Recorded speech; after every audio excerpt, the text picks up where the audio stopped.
In traditional Chinese timekeeping, the period from 23 to 1 o'clock in the early morning is known as the Z hour, a time when ghosts and spirits are believed to become active. As a result, numerous supernatural stories have emerged, particularly those occurring on the last bus of the night. Below, I will share a selection of the most sensational supernatural events that have taken place on these late-night buses.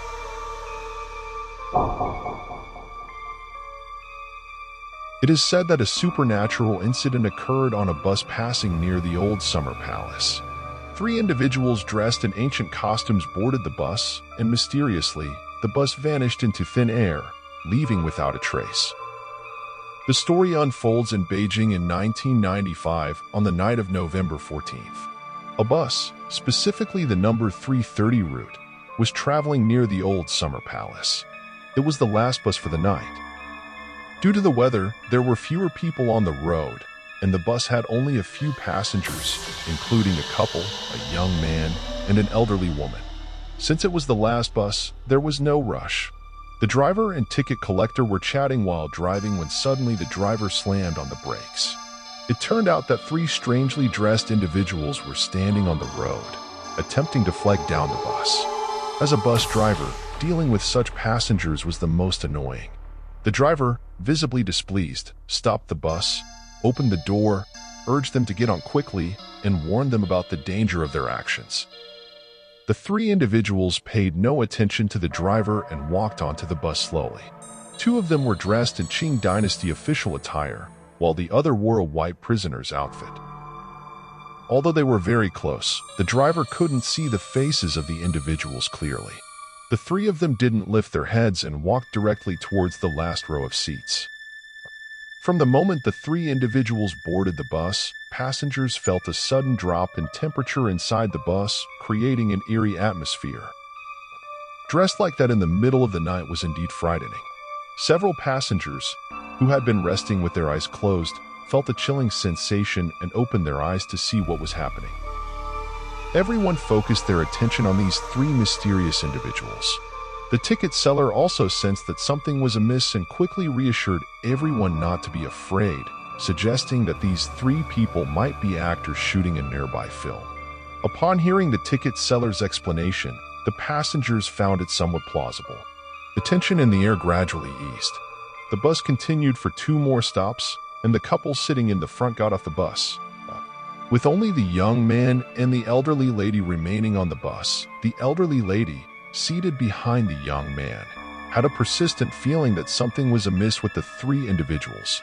However, she couldn't articulate exactly what felt wrong, constantly turning her head to glance back. The 3 individuals sat in the back, unmoving, never emitting a single sound, resembling 3 wooden sculptures, evoking an unsettling atmosphere. The elderly lady grew more and more frightened as she continued to observe, suddenly standing up from her seat as if gone mad. She fiercely grabbed the young man by the neck and shouted, "You thief! Return my wallet!" The young man was left bewildered, having no idea what the elderly lady was up to. The elderly lady, seemingly possessing an unexpected strength, clung tightly to the young man, vehemently accusing him of stealing her wallet. At this moment, the young man found himself unable to explain, no matter how hard he tried. The elderly lady, persistent in her accusations, dragged him towards the bus door, insisting on taking him to the police station. Since the young man was innocent, he agreed without hesitation. The 2 of them ended up leaving the bus, caught in a struggle. Before the elderly lady disembarked, she cast a sideways glance at the 3 individuals behind her. At this moment, the 3 figures remained motionless. Typically, in such situations inside a bus, ordinary people would glance over out of curiosity. However, the 3 individuals didn't lift their heads at all. The driver left them near a nearby bus stop. Subsequently, the bus continued its journey towards the final destination, carrying the remaining 3 mysterious passengers. As soon as they got off the bus, the old lady changed her attitude completely. She told the young man, "When I turned around to look at those 3 people just now, a gust of wind happened to blow, lifting their robes. I saw that those 3 people didn't have feet at all." The young man, upon hearing this, felt his hair stand on end. because since childhood, he had heard the elderly say that ghosts don't have feet. After thanking the old lady, the two of them took separate taxis home. But the bus disappeared into thin air. As the bus failed to return to the bus station on time, the bus company reported it to the police that night. Another day passed, and the police found the number 330 bus submerged in the Mian Reservoir, more than 200 kilometers away from the bus route. After the police salvaged the bus, they retrieved 5 bodies. 2 were identified as the driver and ticket collector, while the other 3 were passengers dressed in ancient clothing. Strangely, their bodies were highly decomposed, in stark contrast to the driver and ticket collector. What's even more chilling is that the analysis by the bus company revealed that the amount of fuel on the bus was insufficient to travel over 200 kilometers. When the police opened the fuel tank, they discovered traces of human blood. To this day, there is no rational explanation for this eerie event, becoming a paranormal tale that circulates among the locals.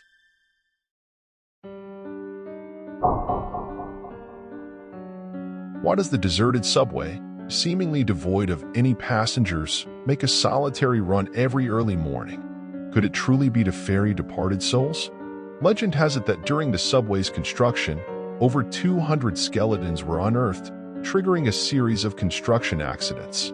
Desperate for a solution, the authorities sought the guidance of a venerable monk, and only then did the project proceed smoothly. Yet, the necessity for the empty early morning run persists. It is believed to be a ritual to guide disturbed spirits back to their resting places. Despite these efforts, peculiar and eerie incidents continued to plague the subway after its inauguration, giving rise to the mysterious events of the 1996 Beijing Line 1 paranormal incident. In the year 1996, on a regular workday, a subway driver was maneuvering Line 1 through the tunnels. However, as the subway passed beneath the old city area, the driver was startled by an eerie sight. Not far away in the tunnel, 4 or 5 indistinct figures stood, carrying a sedan chair and slowly emerging from one end of the tunnel. Initially, the driver dismissed it as a trick of his eyes. However, as the train approached, he realized that several oddly dressed individuals were indeed carrying a large sedan chair adorned with red flowers. Just when the driver was at a loss for what to do, the sedan chair before him vanished like smoke, dissipating instantly from the front of the train. What seemed like a false alarm during the day turned out to be a prelude to strange events that unfolded later that night. On that fateful night, a young woman who had just finished work stood on the subway platform, waiting for the train. As the train approached slowly, something seemed to give the girl a push while she stood on the platform, causing her entire body to lurch toward the tracks. Initially, she thought someone nearby accidentally bumped into her. However, when she turned around to look, she found herself alone on the platform. In that moment of terror, she caught a glimpse of an unseen force pushing her, and the onlookers were left in shock, frozen in place, helplessly watching as the girl, with a look of despair, was forcefully propelled towards the approaching train near the platform. Due to the suddenness of the incident, the train at that moment had no chance to react and continued to move forward, rolling over her without hesitation. Accompanied by the deafening screech of emergency brakes, the girl was left in a distorted, unrecognizable state. The onlookers, gripped by fear and shock, remained stunned for a good while, unable to comprehend the reality of what had just unfolded before their eyes. It wasn't until a chilling cry of a ghost erupted from the crowd that people snapped out of their bewildered state. Frantically, they dispersed in all directions. The scene was quickly cordoned off, and when the police arrived to disperse the crowd, they discovered, hidden in an inconspicuous corner, a disheveled vagrant standing not far away. Sensing something unusual about the vagrant, the police approached hurriedly, eager to unravel the mystery. It was only through the vagrant's account that the entire truth of the incident came to light. Indeed, the woman who fell onto the tracks was pushed by a female ghost behind her. Even as the girl was crushed to pieces by the train, the female ghost remained standing in place. A sinister and terrifying smile continuously played on her lips, while she herself could only watch helplessly as the tragedy unfolded before her, powerless to intervene. After evacuating all the people from the subway, the 2 remaining police officers, guided by the last train's driver, ventured into the tunnel within the subway. Clearly well prepared, the trio, walking through the pitch-black tunnel for several hundred meters, eventually found the spot on the tunnel wall where the charm to suppress spirits was inscribed. At that moment, the older police officer, examining the circuit diagram board, turned to his younger counterpart and mentioned that a highly accomplished monk had placed a spirit-suppressing talisman there. In front of the younger officer, the older one dismantled the circuit diagram board, instructing the young officer to bring a brush that had already been soaked in cinnabar. On the back of the board, he began drawing. Perhaps it was the deterioration of the charms over time that had led to the tragic events earlier. Once the police officers had redrawn the talisman and affixed 2 prepared talisman papers from their pockets, the trio slowly emerged from the tunnel. Despite everything returning to normal in the subway afterward, as befitting a cosmopolitan metropolis, the city's nightlife was just beginning. As for the last train of the subway, it continued its empty run as before.